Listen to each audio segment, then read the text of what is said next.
दोस्तों, इजराइल ने ईरान के एक गैस फील्ड पर अटैक किया।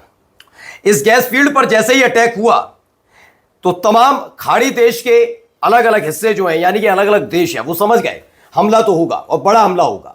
लेकिन वो इस बात को लेकर निश्चिंत थे कि पिछले 18 दिनों से जैसे ईरान अमेरिका के प्रतिष्ठानों पर हमला कर रहा है वहीं तक सीमित रहेगा या फिर इजराइल पर अटैक होगा। लेकिन एक साथ 9 देशों को ईरान ने थर्रा कर रख दिया। सबसे भारी नुकसान अगर हुआ तो कतर और सऊदी अरब को हुआ। और कतर और सऊदी अरब में जिस प्रतिष्ठान को निशाना बनाया वो पूरी दुनिया में हाहाकार मचाने के लिए काफी था। लेकिन गुस्सा किससे हो रहा है, कतर हो या सऊदी अरब? वो ईरान से ज्यादा अमेरिका से गुस्सा है। वजह मैं आपको बताऊंगा। वो बात अलग है कि कतर ने ऐलान किया कि जो दूतावास में राजदूत हैं इस समय ईरान के कतर के अंदर वो चले जाए, लेकिन नाराजगी अमेरिका से भी है। अमेरिका से नाराजगी की वजह भी दिखाऊंगा, तबाही का आलम भी दिखाऊंगा, वो 9 देशों की तस्वीर भी दिखाऊंगा जिन्हें मात्र 4 से 5 घंटे के भीतर धुआं धुआं कर दिया ईरान ने। नमस्कार, मैं हूं प्राज्वल गौतम और आज आपको दिखाने जा रहा हूं कि हुआ क्या क्या है। देखिए, पहले एक वीडियो पर आते हैं। ये वीडियो देखिए, यह आज सिर्फ चीख पुकार सुनाई देगी आपको। जरा सुनते चलिए। यहां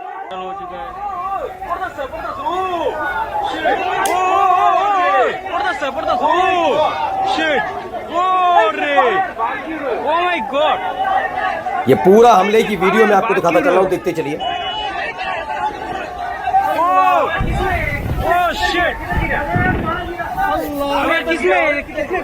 किधर गिरा?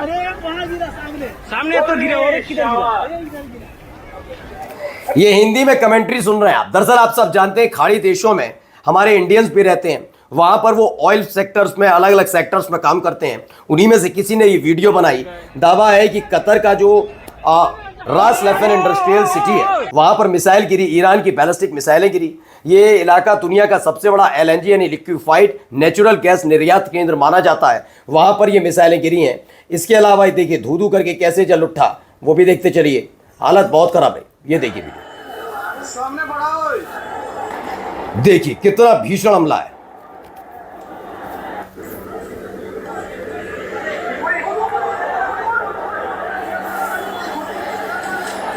ये देखिए भीषण हमला, बड़ा हमला है ये अपने आप में।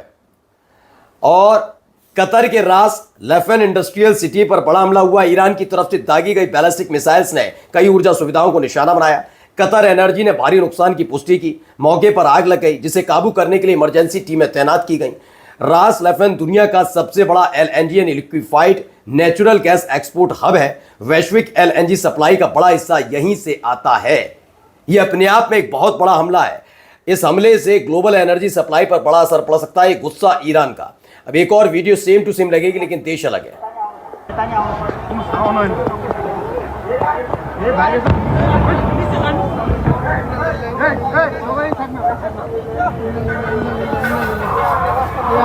तो देखिए ऊंचाई, देखिए जो आग लगी वो धुएं के साथ आग का गुबार देखिए। तो ईरान ने सऊदी अरब की अरामको रिफाइनरी पर जबरदस्त हमला किया। यह हमला ऐसे वक्त में हुआ जब इजराइल ने ईरान के गैस फील्ड पर हमला किया था। उसके बाद जो अमेरिका परस्त मुस्लिम देश हैं, चाहे वो कतर हो, चाहे वो सऊदी अरब हो, बहरीन हो, कुवैत हो, जॉर्डन हो, इराक हो, किसी को नहीं बख्शा। इजराइल में भी हुआ हमला, वो भी दिखाऊंगा। लेकिन फिलहाल ये सऊदी अरब में रिफाइनरी को निशाना बनाया गया। ये देखिए एक और वीडियो, उसी से जुड़ी वीडियो दूसरी।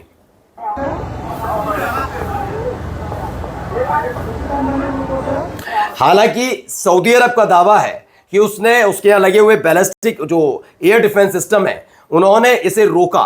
4 बैलिस्टिक मिसाइल मार गिराई, उसी का मलबा गिरा है। लेकिन यहां पर मिसाइल गिरती हुई नजर आ रही है। सऊदी रक्षा मंत्रालय ने कहा कि राजधानी को निशाना बनाने वाली 4 बैलिस्टिक मिसाइलों को रोकने के बाद रियाद के कुछ हिस्सों में मलबा गिरा है और उसी की ये तस्वीरें अब देखिए। होली शिट कहेंगे आप बिल्कुल इसे। ये देखिए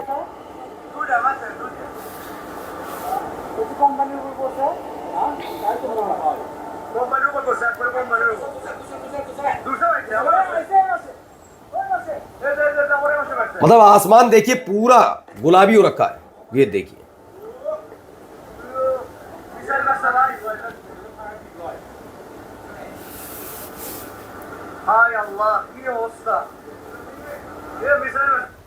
तो मिसाइल अटैक हुआ, ये डायरेक्ट ईरानियन स्ट्राइक हुई एनर्जी फील्ड रियाद सऊदी अरब में, ये अटैक किया गया है। वहीं पैट्रियोट सिस्टम कैसे काम कर रहा है जरा वो भी देख लीजिए पहले आप।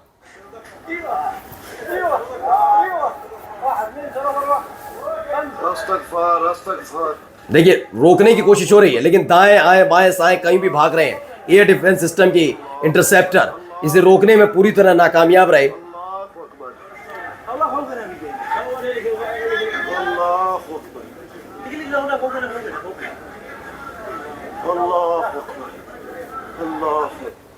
तो खबर निकली है अमेरिकन पैट्रियोट सिस्टम पूरी तरह से फेल रहा है। एनर्जी फील्ड जो सऊदी अरब में उसे हिट किया, ईरान की ये मिसाइल है जो लगातार अपने टारगेट तक पहुंचती रही।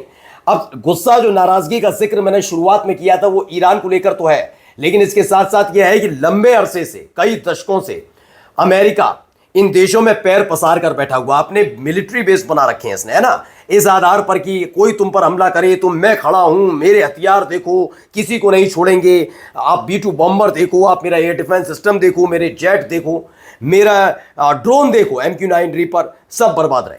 अब जब सऊदी अरब पर यह बड़ा हमला हुआ इस रिफाइनरी पर, तो पैट्रियोट सिस्टम जो अमेरिका का एयर डिफेंस सिस्टम है वो पूरी तरह से फेल नजर आया। इसे लेकर दावा है कि इजराइल जो सऊदी अरब वो नाराज है। वहीं अबू धाबी ने भी अपना जो गैस फैसिलिटीज है उसे फिलहाल अब के लिए बंद कर दिया है। दरअसल इनका दावा है कि जो मिसाइल को इंटरसेप्ट किया था उसका मलबा गिरा और एहतियातन इसे बंद कर दिया गया है। और अगर एक एक करके ऐसे ही गैस रिफाइनरी, ऑयल रिफाइनरीज बंद होती गई तो हाहाकार पूरी दुनिया में मचेगा। ये मत सोचिए इसका फर्क सिर्फ इन देशों को या ईरान को, इन देशों को पड़ेगा, नहीं, इसका असर पूरी दुनिया में देखने को मिलेगा। अमेरिका भी उससे अछूता नहीं रहेगा, अमेरिका भी उसी हालात में है। अब देखिए खबर भी आई, ईरान ने 9 कंट्रीज को, 9 एक रात में 9 देशों को थर्रा कर रख दिया। कौन कौन से हैं? इजराइल है जहां बैलिस्टिक मिसाइल दागी, कतर में है 14 बैलिस्टिक मिसाइल दागी गई, ठीक है ना, भारी नुकसान हुआ, वो मैंने आपको दिखा भी दिया। यूएई में बैलिस्टिक मिसाइल दागी गई और 27 ड्रोन अटैक हुए। सऊदी अरब में रिफाइनरी पर हमला हुआ, कई मिसाइल्स दागी गई है। कुवैत में लिखा हुआ बैलिस्टिक मिसाइल इंटरसेप्ट की गई, लेकिन वाकई यूएस फैसिलिटीज जो यूएस के अमेरिका के प्रतिष्ठान है उन्हें निशाना बनाया। बहरीन में भी 5th फ्लीट हेडक्वार्टर है उसको निशाना बनाया गया। ओमान में ड्रोन अटैक हुआ और जॉर्डन में भी देखिए यूएस बेस पर हमला हुआ। इराक अमेरिकी एम्बेसी पर हमला हुआ। ये अलग अलग जगह हमले की तस्वीरें और खबर निकलकर सामने आई। और जाते जाते इजराइल के हालात क्या बने जरा देखिए। נפילות אחי, נפילות של החיים בנבטים, נפילות בנבטים אחי, נפילות קשות בנבטים, שומע? וואו וואו וואו וואו, तो आसमान से कैसे बरस रही है मिसाइलें, देखते चले आप। הכל נופל לנבטים, אני אומר לך מתקפה אחת החזקות। अब खबर है कि निबतिम एयरबेस है जो इजराइल का सबसे बड़ा एयरबेस बताया जाता है, उसे ईरानी बैलिस्टिक मिसाइल ने थर्रा कर रख दिया है। यानी सबको भुगतना पड़ा, प्रसाद सबको मिला बराबर, सबको बराबर ईरान ने धुआं धुआं कर दिया। नमस्कार।